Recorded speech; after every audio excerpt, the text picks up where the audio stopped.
JJ, the CPA is here. So businesses are just quietly going out of business. How does it affect you? You don't want to just wake up one day and then be like, holy crap, like last month was less, but then the prior month I was less. And here's my thing though, what's interesting is that when I am talking with small business owners, it's like when someone else points out things to look for, some warning signs, a small business owner typically wants to find all the reasons that those warning signs don't apply to them. And all it is denial that there's stuff going on. Denial doesn't mean, well, I want to deny that I'm going to go out of business, because I'm not saying you're going out of business, because if you pay attention to what's going on and you are looking more in detail at your numbers, you're looking more in detail at what's going on around you and what are the effects, and you're thinking about it, you're being thoughtful about it, you're giving yourself 2, maybe 10 times the opportunity to survive, what's going on with the economy and what's going on with small businesses. So this isn't doom and gloom. I mean, I'm telling you right here, I'm in an area of town that I've been showing you that is has money in the. I'm not saying it's rich. I'm just saying this is an area of town where people have disposable funds to go work out. They have disposable funds to go get the frames that are name brand, and they have the funds to go and get games and go to a wine bar and all that good stuff. There's funds for that. But what else is causing businesses to close, right? I mean, it's an obvious, right? Having to wear masks. People are concerned about going out. Numbers are on the rise. We can say it's temporary. Well, I'm telling you right now, all those businesses, okay? I just went to the donut shop. I hadn't been there in a little while, but all those businesses were in play at the beginning of this year, okay? So maybe one of those 6 businesses was already struggling. Well, this took them over the edge, right? And maybe one of those businesses has multiple locations and they shut that one down. That could be the case on one of them, but they shut that location down. I just think that the theme here for small business owners, and if you're watching, I love it because you're thinking ahead as well on this stuff. But the theme here for small business owners is just to be looking around, not in denial. Just like there's no reason to deny. I mean, the biggest benefit for you as a small business owner is that it's not your fault of what's going on. So if it's not your fault, then you should be able to look at it more objectively. So if you're looking at it more objectively, then you should just be able to be more, honest about the circumstances going on. And that's never any fun. No one wants to look at the circumstances of what's going on in terms of seeing things closed, and you don't want to imagine that your business is closing. So don't imagine that it's staying open. Imagine your business open a year from now. How does that happen? Business is the same. That how that happens is there's money still coming in the door. Am I right? What keeps every business afloat? Money coming in the door. Doesn't matter the product or the service, your location, how many customers you have, the niche that you have. Every business only survives based on the money that's coming in the door. So if you're paying attention to what money's coming in the door, where's it coming from, and then how do you protect it? Because if you protect it, you survive it. What's the biggest thing that causes a business to go out of business? There's more money going out the door than coming in the door. So when you look at financials, you look at your bank account, you look at what's coming out, I know that many think, okay, well, what can I cut? Right? What expenses should I cut? There's lots of businesses. There are no expenses to cut. There aren't any. So then what do you do? Well, for a lot of small business owners, you're going to work harder, and I'm sure you're like, well, I'm already working hard enough. Well, I'm not denying that, but we got to work harder. And it doesn't mean that you're working harder in the sense of your effort in your business. You have to work harder on your business. So you can think, well, I got to work more hours. I got to, extend my time in front of clients, or I got to do more advertising. Yeah, maybe you're doing all of those things, but you need to increase the effort. When I say working on your business, you may be increasing the effort working in your business. You need to increase your effort working on your business, looking at the numbers, being realistic, looking around. If you have other, small competitors, reaching out to them. Hey, what's going on with you guys? Thinking outside the box, businesses that are going out, just reaching out to them if they're, next door. If anything, just like, gosh, sorry for what's going on. Maybe hear what some of their issues are, to learn from them. And if anything, just provide some, But when I'm working with a client and they're in these circumstances where there's more money going out the door, then what we try to do, or what we have to do, is we just have to even out the money leaving to the amount of money coming in. It's not about cutting expenses, right? Everybody starts doing this analysis. Well, I don't know if I need 4 phone lines. I don't know that I need this much insurance. Wrong. That's assuming you're going out of business. That's taking steps to go out of business. You still need all those things. Now, yeah, maybe you don't need 10 phone lines. Maybe you need 8. Maybe you don't need 4 locations. Maybe you need 2. That's not really my first point here. My first point is you need to even out. Money coming in is the equal to the money coming out. Okay? So you might have money here, right? So here's your bank balance. Money's coming in and it maintains this bank balance. Okay? Many small business owners, as that goes down, right, they go ahead and spend maybe a little more on things maybe they shouldn't be spending on. What would that be? Wages. Okay? So you got money coming in and it's money going out. That's real easy to split, or go the opposite way. So money going out, you got to keep it even. Okay? And then when you're talking to vendors, hey, I don't have enough coming in to pay you. Right? This isn't the time to use your lines of credit. It's time to take the line of credit, put the money in your bank. It's time to ensure you have access to your line of credit. It's not time yet to use the line of credit. What do people use line of credit for? Rent? Wrong. They use it for payroll? Wrong. Those are your 2 big expenses. Okay? You can argue all day long, because this is what happens with small business owners. Well, I have to pay rent, otherwise I'm not in business. Well, I agree. Okay? I'm talking about the next 3 weeks, right? You're not talking about the next year, right? So what are you doing? You're getting on the horn with the landlord. I don't have enough money coming in to pay rent. What are my options? And if they say you got to get out, then you got to start thinking that through. Don't assume what your options are. Okay? Now, same thing with the employees. Right now there's PUA, Pandemic Unemployment Assistance. So if you've gotten PPP and you've used it up, you've gotten EIDL, you're used it up, or you're getting to the end of it, right? It's time to be realistic. I understand you love your employees, right? All I'm saying is you're not firing them forever. You're taking a situation to make sure there's a business for them to come back to, right? So a furlough is you still have a job here. We simply don't have enough money coming in to pay you, okay? Because the money that's coming in is here, or I'm projecting the money coming in here is below of what's going to be going out the door.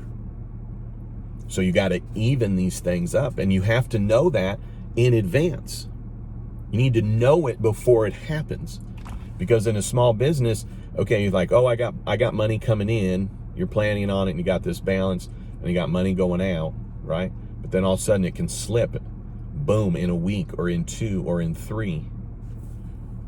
And now all of a sudden you're in trouble, and you don't even have a choice now 2 months from now that you can even pay rent. You don't have a choice because you are out of money, because you didn't take steps early enough. Okay? You're taking steps to make your business survive beyond 3 weeks, beyond 6 weeks, beyond 10 weeks. You got to take steps so that your business survives. Right? So if that is with your employees, saying, hey, we got to get you on PUA because we're running out of money and I want the business to survive. Okay. Now, if a business owner has a lot of other personal expenses, maybe those are getting cut back as well, right? That's probably most of you. If they have small businesses, right? You start cutting back on your personal expenses, but you're cutting back on your personal expenses to maintain the business expenses that you no longer can afford, but you're just, no offense, you're just not admitting it to yourself. You don't want to admit that you're going to have a cash flow issue in 3 weeks or 6 weeks, and then that's what causes a business to go out of business. As a small business owner didn't want to admit that they're going to have cash flow problems 3 weeks or 6 weeks. How long have you been in business? Have you been in business more than 6 weeks? Have you been in business more than 3 weeks? Right? So you want to continue to be in business at least as long as you've already been in business. So the next 3 weeks to 6 weeks is irrelevant in the sense of, if you're embarrassed, if you feel like you're going to be seen as a failure, how can I tell my employees that they don't have a job? Well, you're going to have to tell them in 6 weeks anyways. What's more embarrassing? 3 months from now, you have no business at all, versus right now taking steps to ensure that 3 months from now you still have a business. And a location is not a business. Paying rent doesn't make you a business. Having employees doesn't make you have a business. It's you that has the business, right? So the key here is to just be realistic. And by being realistic, you're assuming you're going to stay in business. I think one of the biggest keys to any successful business, doesn't even matter if it's in, bad times, negative times, concerning times, is the ones that are looking at their numbers. So how do you look at your numbers? How do you think you would look at your numbers? How do you think you would look at them? Well, I have someone that does my books and all that. Okay. I could get QuickBooks. Guess what? You don't have time for that. If those are your answers right now, I'm not saying don't get QuickBooks. I'm not saying start paying attention, because you should do all those things. But what I'm saying is, a lot of small business owners, they're like, okay, well, I really want to look at my numbers, or I need to get my hands around this that's going on, and so I'm going to get QuickBooks. Okay, you might be the 1 in 100 that actually finds time to do that, but the small business owner, there's then the next fire that comes up, the next priority, the new client, the old client, the employee, to everything small business has to deal with every single day, that many of them are unpredictable. So it just comes down to just not having time. So am I saying do QuickBooks? Yes. Am I saying get in your numbers? Yes. But if you have someone doing your numbers, then say, hey, when can we sit down, or can we have a Zoom, or tell me about these reports? I want to see my numbers. If you have someone doing your numbers, ask them for a set of financials, but the profit and loss be the last 12 months that they've done. Not year to date only. You want to see year to date, but you want to see the last 12 months, because then you get to see activity that happened 12 months ago. But why is that important? Because it's telling you what's coming up. Think about this. If you are in July and now you're looking at a set of financials that is July of the prior year through June of this year, that's 12 months. But now when you're sitting here in this July, you're looking at, well, what was last July? What was last August, which is next month? What was last September, which is, 6 weeks from now, to see what's coming, to see what expenses are coming, Now, this is also where the business owner finds a lot of excuses why those numbers don't mean anything. It's an unpredictable business. True, maybe in your revenue, but probably not in your expenses. But at least gives you an idea, gives you a guide. But even if you're not to that, just look at your bank statements. Get your last 12 bank statements and take a look at what came in and what came out, or what went out. And the biggest aspect that you will find when you look at what came in and what went out is on the first page of that bank statement, it gives you the summary. It said, total deposits, total withdrawals. So the only thing you really want to be mindful of is peruse the deposits and determine, did any of that money come from you? Was any of that money from a loan? Was it from a line of credit? Because that's not income. And then same thing with money that went out. What money went to you? I'm not saying that's a bad thing, but what money went to you? What money went to, something that was unusual? That's all you really want to identify when you're looking at the bank statement, if all you have is that. So you go the last 12 months, right? First page, you put down the summary. You can handwrite it on a yellow pad or do Excel. And you go, okay, so last July, here's what I deposited, here's what went out the door. Here's what I deposited, here's what I went out the door. The biggest reason to find that is you're trying to find the months where things were more even, because those are now the ones you got to be concerned about. Money coming in was equaling money going out. Well, what was the timing of that? And small business owners will then say, oh, well, there was that time though, so I sell stuff, but I collect it 60 days later. Well, it's telling you all that. This isn't the time to find reasons that those numbers aren't going to help you.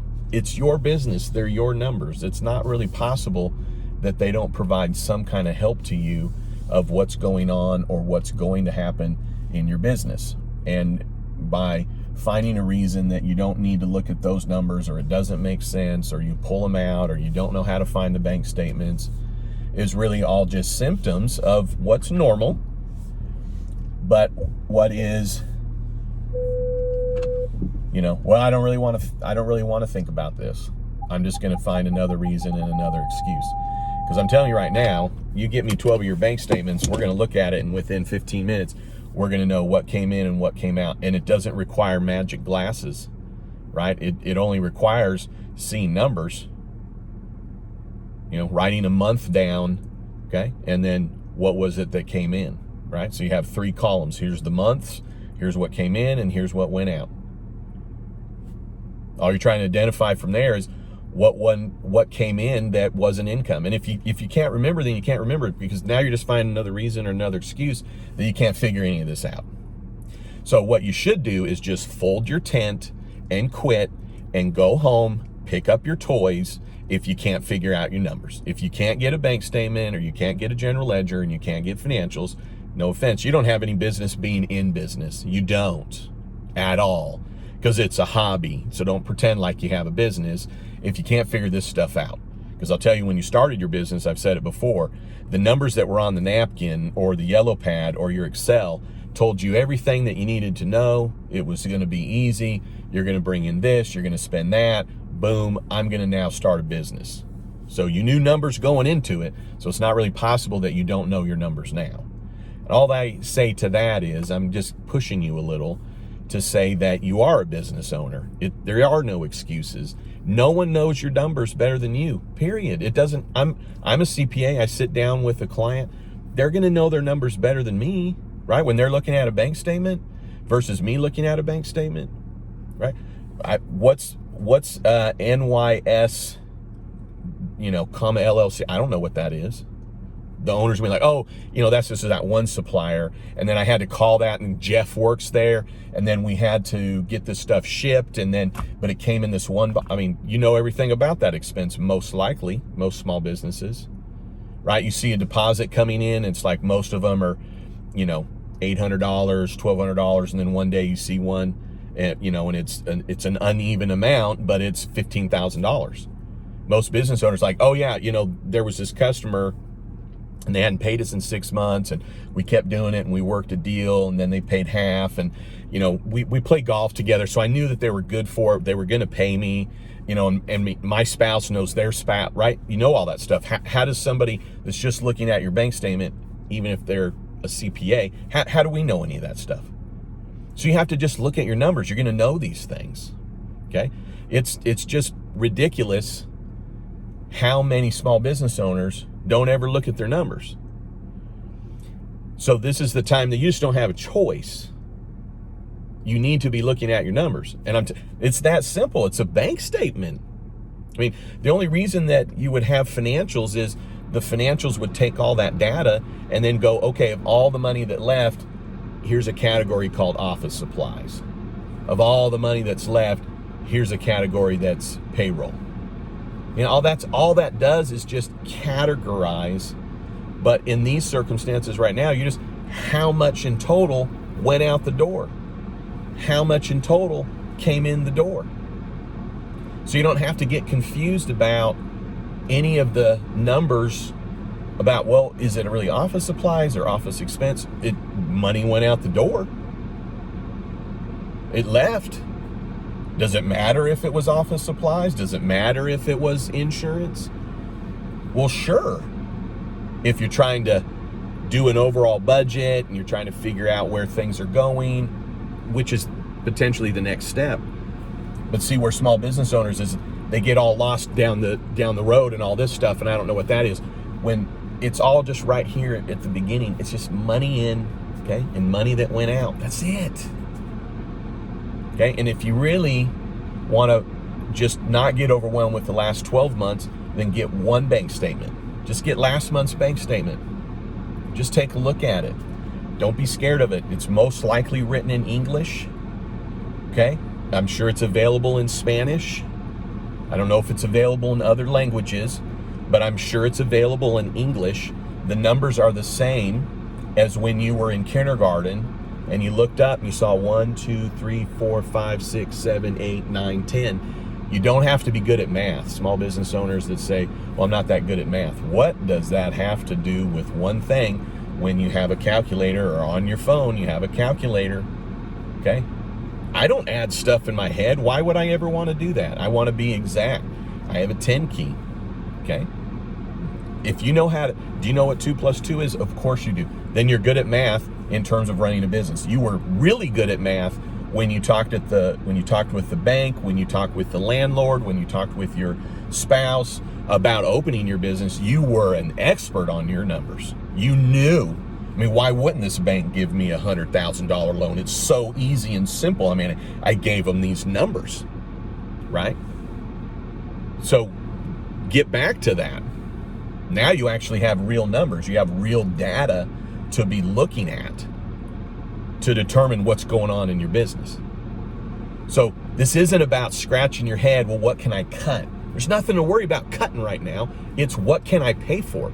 Doesn't matter if you cut it or not. What's coming in makes that decision for you, and you don't need to make permanent decisions. Now you're just wasting time calling the phone company and, well, how do I switch this plan? What?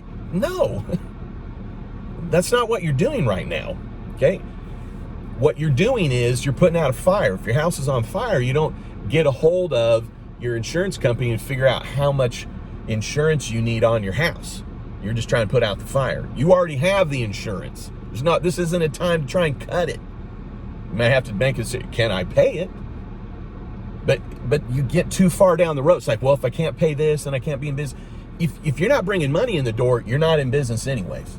If you got more money coming out, you're not in business anyways. So you don't have to worry about, do I need 8 lines or 6?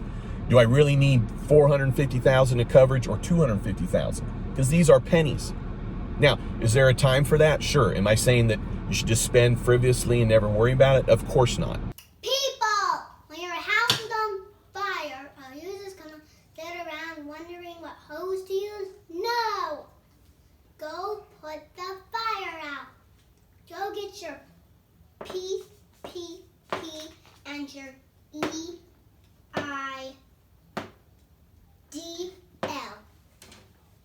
Now!